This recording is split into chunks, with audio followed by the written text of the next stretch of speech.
The next question is, how should I do record keeping? Okay. They don't make records anymore. I think it's downloaded on iTunes. Music. You can get it anywhere. Yeah, just click this button. Got an app my son-in-law put on. Okay, I know, I'm just kidding. I know what you mean, that you're talking about record keeping as if your children were in school. Yeah, they're not in school. And records are for schools, I think. You know, when you went home with a report card or a record card or something. And so that's what's in your reference. So now you must give your child that. But actually, the teacher had to give the parent that, to say, I use this curriculum, grade 3 curriculum, to teach your grade 3 child, and this is how they did. Here's your record to show. I'm the teacher, and I'm telling you, parent, how your child did. Here's the record to show you. I did my job. Yeah, I think that's what record keeping's for, is. That's the reference. But now you're home educating. Now tell me something. Do you need to put on your home education? Okay, children, who came out of their rooms this morning? Oh, 3. Are they all there? Okay, tick. Okay, my children are all here and accounted for. Roll call, name. Okay, tick, tick. I don't know if that's the record keeping. Is that what it means? Do you think? Never mind. I don't understand why you need to do record keeping at home with I don't understand that question exactly. I don't know where it comes from. I think maybe some education departments say that you need to keep a record of your children's education, or I think maybe, is that what it is? The education departments say that you must keep a record. Yeah, they want to see. Okay, well now listen, if the education department arrived at my house when our daughter was 12, and they said, I want to see a record of your learning, I'd ask them to go to the ICU unit and go and ask them how many weeks we had spent in ICU. There's our record. They've got all the medical records there of her life. What record exactly are you wanting? Because if you're wanting a record to see that she's 12 and she should have passed grade whatever, I don't have that record. I'm not going to have it, and I don't plan on making sure that I have that to present to you next time you come around. In fact, the education department have come around a few times, and I heard they were coming, so I asked the children to bake because we're having some important guests. Okay, so we made the best chocolate brownies, and when they came, we served them chocolate brownies and tea and asked how we could help them.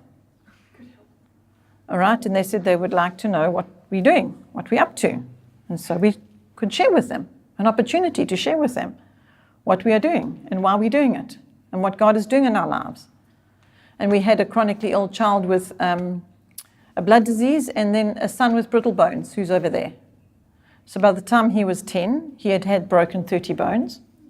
And so when they came to visit us, it wasn't uncommon to see a child in a cask. So what happened? We were reported to the social welfare for what? What is it? Abuse, child abuse, yeah. So the world decided that we were abusers. That's what they wanted to take him away from us. But then they saw the record. The record said that he's got brittle bones, the medical record, so it was okay. So that's a record, you see. But now when it comes to what have they learned and what is the department wanting you to keep a record, well, here I am, here are my children, I'm doing my country a service, I'm raising citizens that are going to be able to be leaders, to be able to be God-fearing people, to be able to support society, help society. That's what I'm busy doing. I'm busy raising these people for our country or for society abroad, wherever it is, wherever God is leading them. I'm equipping them. I'm a committed, dedicated parent. I've got these resources to teach my children with. These are the ones I'm using at the moment. I might use different ones next year. It depends what we can afford, what budget. Because that curriculum over there, I need 30,000 Rand. And this one over here, I need 3. And this one over here, I don't need anything. Don't need any funds. And we don't have any at the moment because, unfortunately, my husband was retrenched. And so we're going to the flea market on Sundays. And my son is making this, and my daughter's making this, and and I'm looking after the baby, and we're going to the flea market to sell goods on the weekend. That's what we did. our family, when things weren't so great. We got together as an entrepreneur family, and we made things, and we went to the flea market and we sold them. And so what we were doing that week, we were doing maths and language books lessons. Not quite. We were preparing for the flea market, making stuff. Being little entrepreneurs, industrious people. That's what we were doing. So I'm afraid I couldn't issue the department a record of whatever it is that they wanted me to issue them, grades or whatever, but I could share with them what I've shared with you. And so we're good friends, the Department of Education and us and Oikos. So much so that when people can't get their children into school, because they took them to school next year and they went knocking on the door and they'd registered them and they had paid their registration, and they got there and they said, sorry, the school's full. Oh my goodness, what am I going to do? What do I do? No, phone Oikos. They'll help you. For real. For real. We are. And then we get a mom phoning in a panic state because her child can't go to school and she's got to get to work, and she's going, well, I said, well, you've got a new job. It's now at home with your children. Because, I mean, what, you can't just leave them on their own. So now she has to give up her job, and she has to, her work has to be her children. Hallelujah. And what you're earning, what the school costs.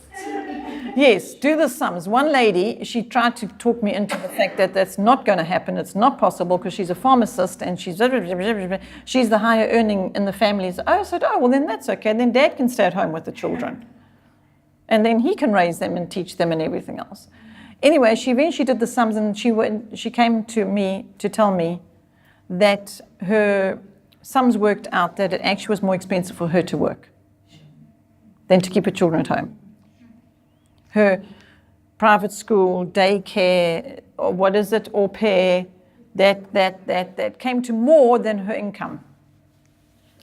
So she realized that she can give up her income and stay at home because they couldn't afford the private school, or because the private school was full and they weren't in the government school, and so on and so forth. Okay. So I'm still stuck on how should I do the record keeping. I don't know if I answered that one the way it's required, but I don't think you need to keep records. I think you need to have faith. I think you need to be confident. I think you need to know that your children are educated. They're loved, they're nurtured, they're cared for. You wouldn't be sitting here otherwise. If you're not child abusers and child neglectors. You love your children, you're nurturing them, you want the best for them, you want to raise them for Him. I'm just presuming that's why you're here. Am I presuming wrong? Right. That's right. So then you don't need to keep records. You're doing it right. Okay. If the education department come to you and they say to you, I want to see your records, ask them to phone Oikos. Okay. I don't mind. They can phone me. And I'll tell them that you've been getting resources from Oikos for this many years, and that you're a family that are serving Him. Well, I don't know if you're serving Him because I'm not in your household, but I can tell them what we know of the fact that you are home educating. And that could put us in a lot of trouble, and we could be, in a lot of trouble for that, because we're not registered as a curricular provider, thank the Lord for that. Because we're going to be shut down, you know that. What is going to happen? You're not going to be able to get your Oikos resources because we're going to be shut down, apparently. Do you think God's going to allow that? No. No. We stand in faith, trusting Him. We will not be shut down. God has a work to do. Right. And if we are, and if it does happen, well then, you've got nothing.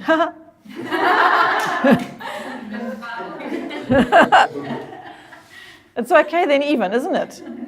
If He says, that's it, end of the road, time, close the doors on Oikos. He's closed the doors on Oikos in certain areas of Oikos in the past. Suddenly, boom, door closed, finished, end of story. But that was so supportive and helpful, and now what? No, He's got another plan that we don't even know about. It's His plan, not our plan. So, if you do hear that Oikos is closed, then you can celebrate. You don't have to panic. Okay? But we don't plan to. The plan that we think He has for us is to keep serving you and helping you